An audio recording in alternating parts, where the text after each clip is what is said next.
There's a small metal spoon sitting in your kitchen drawer right now. You dip it into a bag of white crystal, stir it into a cup, and never think about it again. It's the most boring gesture imaginable. And yet your tongue, in that exact moment, is running a program that has nothing to do with your morning routine at all. It's running something tens of millions of years old. The question of when humans first tasted sugar sounds like it should have a simple answer. A place, a date, a first bite.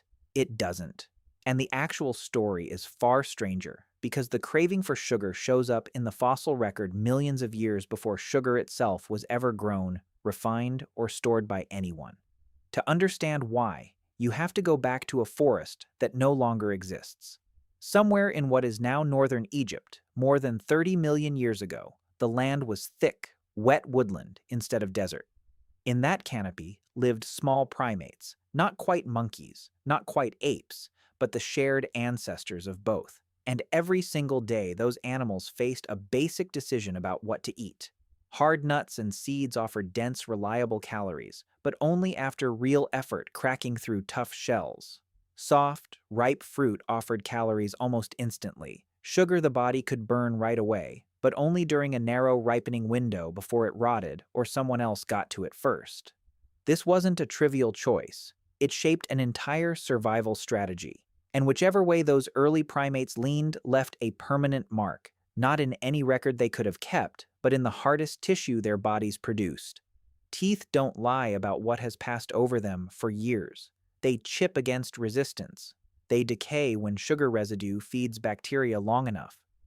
A skeleton can't tell you what an animal wanted to eat, but it can tell you with remarkable precision what it actually chewed year after year for its entire life. This is exactly the puzzle a team of researchers set out to solve using fossils from Egypt's Fayum Depression, one of the richest fossil beds anywhere for understanding how early monkeys and apes evolved. Dental anthropologists examined over 400 fossilized teeth from 5 different genera of early anthropoids, the group that eventually gave rise to every monkey, ape, and human alive today. They were looking for 2 specific signals: chips, which point to biting into hard material, and cavities, which in living primates are strongly associated with a diet rich in soft, sugary fruit. The results leaned heavily in one direction. Only a small fraction of the teeth showed any chipping at all, far less than you'd expect from animals regularly cracking nuts. Meanwhile, the cavity patterns matched almost exactly what you'd expect from primates eating ripe, sugar-rich fruit on a regular basis. The conclusion researchers drew was straightforward. These early primates were leaning hard towards soft, sugary food sources. And this isn't just a curious detail about extinct animals. It connects directly to biology sitting in your mouth right now. Because the ability to detect and crave sweetness is carried by a gene shared across the entire primate family tree, shaped by exactly this kind of evolutionary pressure over tens of millions of years. Primates that could detect sugar-dense food got fast, reliable energy. Primates that couldn't simply lost out.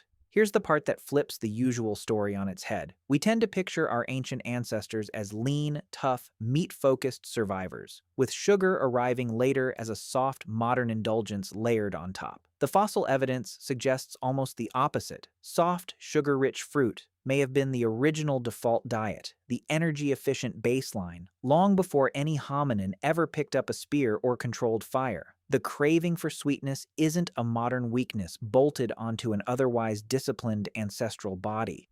It's one of the oldest instincts that body has ever carried. None of this means our early relatives lived in some endless fruit buffet. Fruiting seasons are unpredictable, and ripe fruit is fiercely contested by birds, insects, and other primates all racing for the same narrow window. An animal with a strong pull towards sweetness had a real edge in that competition, provided it could actually find the fruit in time. That pressure didn't vanish when our own lineage eventually split off. It simply changed shape. Instead of fruit alone, early hominins in Africa gained access to something even more concentrated: honey. And getting it meant one of the more dangerous trades in the natural world: a payload of pure, fast-burning sugar guarded by thousands of insects willing to defend it violently. We don't have direct evidence of the very first person who ever raided a wild hive. What we do have is remarkable in its own right: a rock painting in eastern Spain at a site known as Cuevas de la Araña, showing a human figure suspended on what looks like a vine ladder,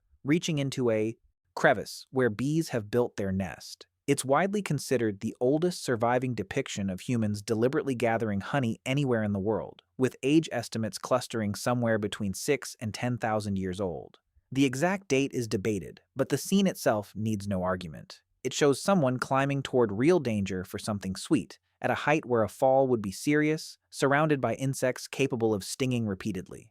This reframes what sugar actually meant for most of human history. It wasn't a habit or a snack, it was a calculated risk, taken rarely, for a substance dense enough in energy that the danger felt worth it. Sugar wasn't something you had on hand. It was something you earned at real physical cost, maybe a handful of times a year if you were skilled and lucky. That scarcity is the piece almost entirely missing from how we think about sugar today, and it's the hinge the rest of this story turns on.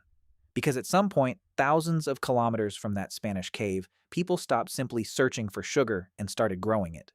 The best current evidence points to the highlands of New Guinea, where a wild grass was domesticated into what we now call sugar cane, likely somewhere between 6 and 8,000 years ago. Genetic and linguistic reconstruction, rather than a single dramatic dig, supports this origin, and a major recent genomic study tracing the ancestry of hundreds of modern cane varieties confirmed New Guinea as the crop's birthplace. What's easy to miss is how modest this beginning actually was. Early cultivators weren't refining anything sophisticated.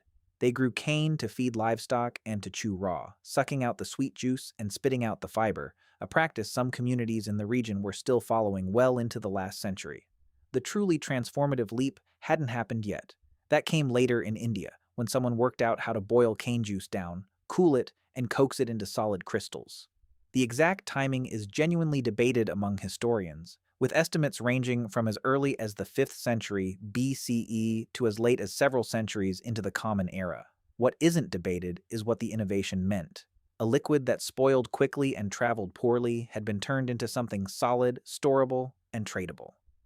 From India, the knowledge of sugar refining moved outward along trade routes, reaching southern China, then Persia, and eventually the Mediterranean, where it arrived in Europe as an exotic, expensive rarity treated more like a spice or medicine than a food. For a long stretch of history, that's exactly what it remained: rare, costly, reserved mostly for the wealthy or the sick. And that scarcity had a strange effect on human bodies, one that shows up not in written records, but in the teeth of the dead.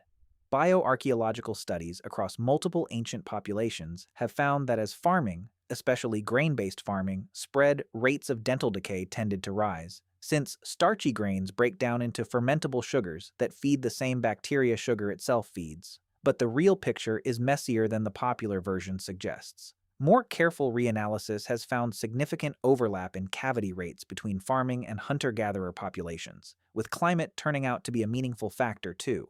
The image of pristine, cavity-free hunter-gatherers giving way entirely to decayed-toothed farmers is real in a broad sense, but nowhere near as clean as it's usually told.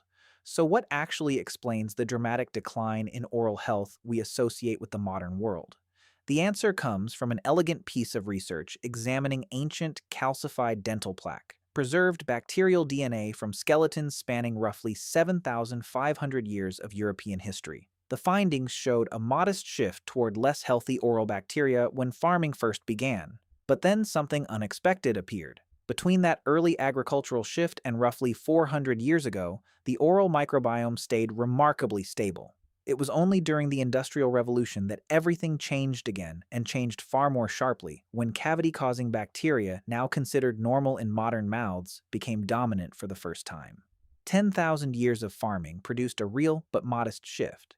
2 centuries of industrialization produced a bigger one. What changed was supply. Sugar stopped being something you risked a climb for or imported at enormous expense, and became something manufactured on an industrial scale, grown on vast plantations using forced and enslaved labor, and shipped in quantities no earlier century could have imagined. Historical records show British per capita sugar consumption rose roughly fourfold within a single century as this system took hold. That is the real rupture in this story, and it's barely 200 years old. An ancient, deeply conserved craving, inherited across tens of millions of years of primate evolution, was finally handed an unlimited, cheap, year-round supply of exactly what it had always been asking for. Your body was never built for that supply. It was built for scarcity, for a world where sweetness meant a lucky find of ripe fruit or a dangerous climb toward a guarded hive a handful of times a year at most.